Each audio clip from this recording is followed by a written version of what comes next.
Ba't hindi ko natanong si Liza kahapon? Liza, kung bibigay namin sa iyo yung power para pumili ng 4 na weakest list, sino yung 4 na yun? 4 po. Yes. Jade, Gail. Ito yung bigay reason ha? Magbibigay ng reason. Up to you kung magbibigay ka ng reason or hindi. Sabi na kagabi yung reason eh. Hindi, iba yung Sige. Iba yung sa'yo. Iba sa'yo.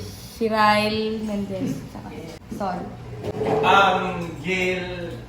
Gail, Jade, Sol, Ryle. Okay. Bakit? Gusto mo bigyan ng reason? Pwede. Oo.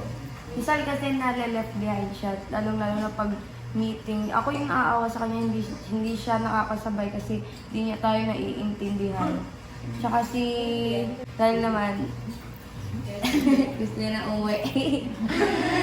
Kasi ayoko na ulit marinig yung reason. Don't give that reason. Si Ryan reason po. ng bakit para sa'yo. Hindi dahil gusto niya or whatsoever. Hindi po siya masyado nag-a-approach talaga sa lahat.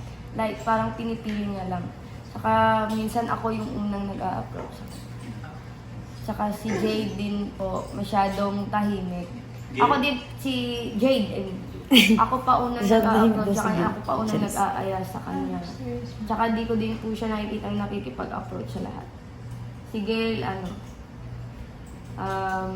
ayun, hindi, wala sa lugar yung pagiging madaldal na minsan. Yun lang po. Okay.